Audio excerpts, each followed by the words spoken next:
Hey, John Crestani here, and I want to talk to you about something a little different than what I normally talk about. But I've been trying the keto diet the last 60 days, and I'm going to be going over my experience of what happened, and I'll also be talking to you about the foods I was eating, as well as the pros and cons of this kind of new fad diet that maybe you've been hearing about lately. So get strapped in, get ready, let's get into it.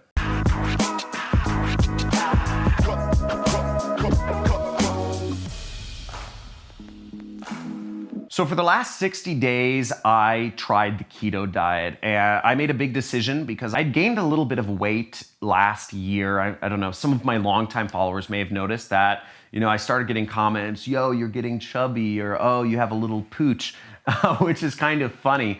But I just figured I was gonna try one of the more extreme diets I'd heard of, which was the keto diet. And it's a very restrictive diet if you haven't heard about it. I'm gonna go over the foods in just a second here, but I figured I'd give it a try, give it a shot, and just see what happens. Now, if you don't know what the keto diet is, I kind of put what the good foods you can eat and the stuff you really can't eat on the keto diet on this board. So the way the keto diet works is you eat a lot of fats, okay? The diet is supposed to be, I think, 70% fats, 20% protein, 10% carbs, or something like that. But really, it's just a lot of fats right here. To really do this is you eat a lot of meats, a lot of nuts, and a lot of veggies, okay? Veggies such as, I don't know if avocado is a veggie, but veggies don't have a lot of anything in them, so they're generally fine to eat, but meat, nuts, and veggies. Whereas the stuff you can't eat on the keto diet, carbs.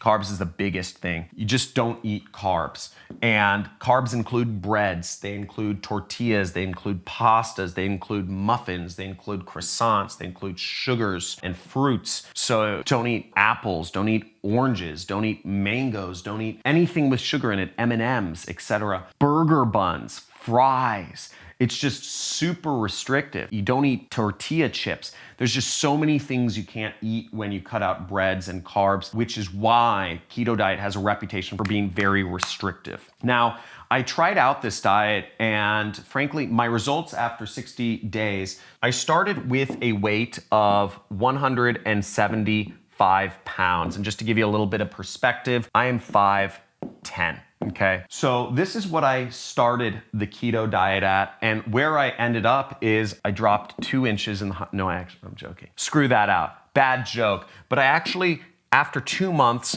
I got down to 160 pounds. So 2 months or 60 days on the keto diet, I lost 15 pounds, which is actually quite incredible. And I'm gonna go over the pros and the cons, and I'll be going over whether I'm continuing the keto diet towards the end of the video. But when I started out the keto diet, what I did was I started out with just cutting out little things here and there. So I'd go get a hamburger, I'd go to Fat Burger or Five Guys, and I would cut out 1 carb. So I'd cut out fries. And that was very hard for me to cut out fries. I love fries. But I'd still eat the burger with the bun on it. And I'd do that everywhere I went. For instance, I'd go to Chipotle. I love Chipotle. Who's a fan of Chipotle? Type in Chipotle down in the comments if you love Chipotle. I'd go to Chipotle and I'd order a burrito with rice in it, right? I ate the brown rice. And I'd cut out the rice, because rice is a carb. And slowly but surely, I started cutting out things, and that was the first week. Then the second week, what I did was I cut out the tortilla. So I'd just have a burrito bowl.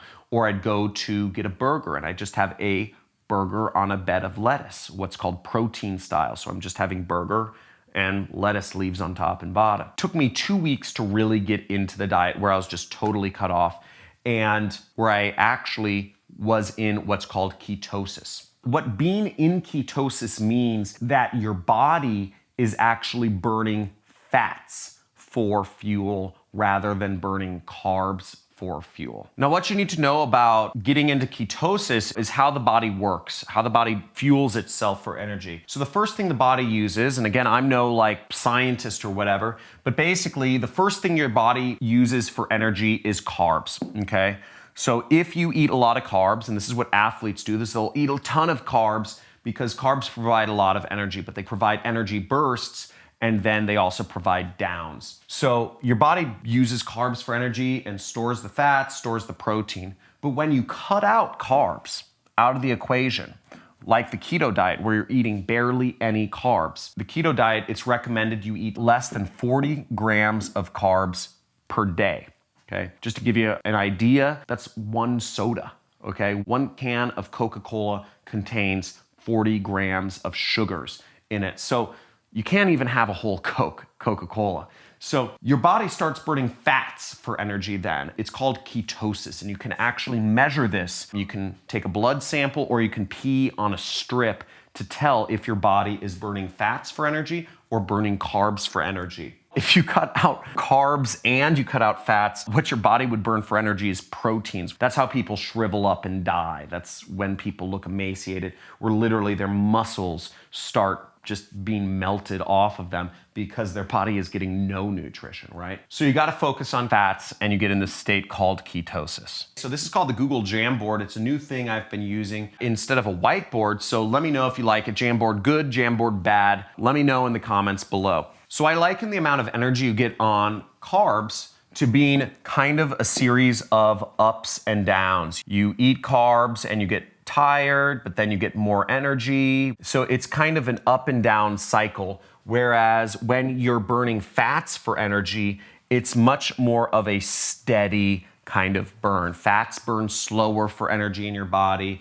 And I just felt more energy throughout the day. I didn't feel like I was, getting lethargic after I ate a big burger. Then I was happy. Fats, they just keep you fuller. They keep you feeling fuller. They burn slower. You don't have to eat as often throughout the day. So I really like being on fats.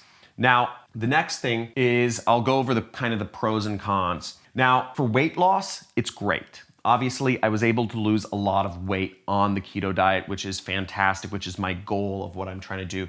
It's also great for focus because of the way that fats burn, and because fats are what fuels the brain. Burning fats has just helped my focus, it's helped my mental energy, and my overall physical energy as well, because I'm going through less dips throughout the day.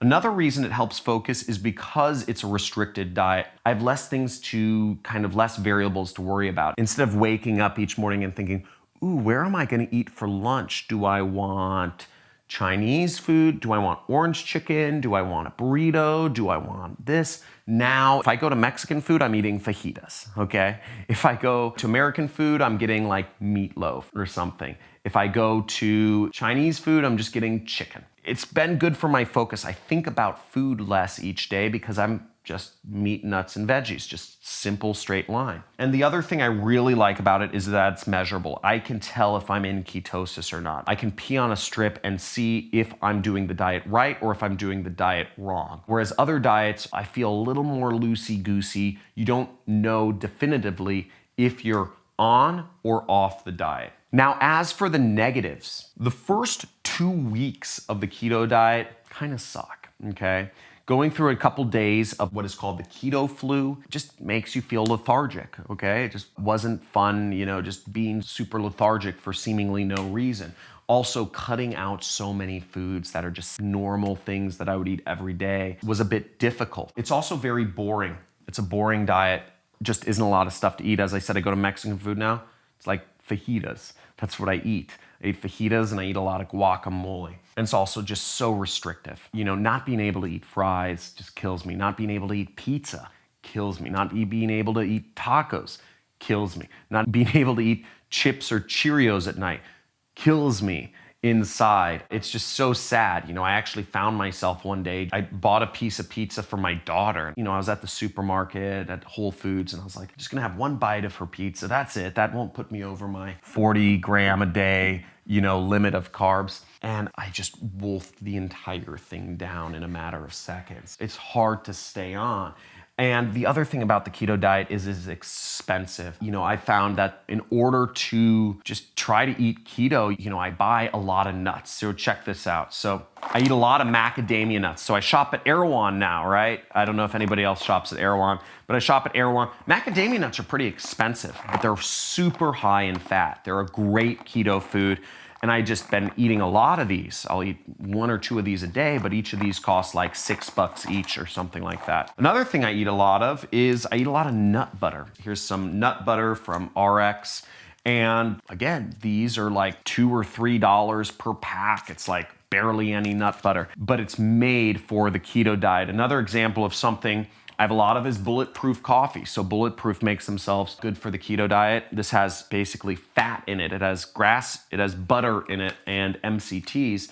So they make this for people, you know, on the keto diet. But again, this is expensive, and to have a lot of these is expensive. So I've got a lot of keto-friendly stuff, but it's much more expensive shopping for it. Other examples of things I eat include, I eat sheep's milk yogurt, specifically plain sheep's milk yogurt. Doesn't have a lot of sugar and it's very high in fat. I eat that in the morning. I eat Ketologic. I have Ketologic shakes. I supplement my diet with BHBs, which are salts, because on the keto diet, you can get depleted of salts. You know, I take an extra salt supplement in the morning and I'll have protein shakes and I'll scoop a lot of fat in them. So another item I eat is Udo's oil. I'll make myself a protein shake, but I'll put about 60 grams of fat, so which is about 3 or 4 tablespoons of just pure omega-3s, fats in my protein shake. So I get a lot of fat and I get that nice flavor of the protein shake. Macadamia nuts, as I said, I eat fajitas, I eat burgers without the bun, I eat meatloaf, I'll eat chicken pot pie without eating the crust. I have tomato bisque soup from BJ's Brewery, but with extra cream in it. I'll have burrito bowls. Chipotle now has keto-friendly burrito bowls. So all of this stuff, that's how I've been on the keto diet. Those are my results. If you have any questions for me about how to do the keto diet or my experience, feel free to ask in the comments below. If you'd like to see more videos about what I've been doing to kind of hack my focus or hack my health, leave a comment. Just say more health stuff. I'd be happy to share the things I'm doing. So let me know if this makes you more interested in trying the keto diet. Say if you're gonna try it, or if you say, doesn't sound like it's for me, type it in below. I'd love to hear what your thoughts are. Thanks for watching. Have a good day.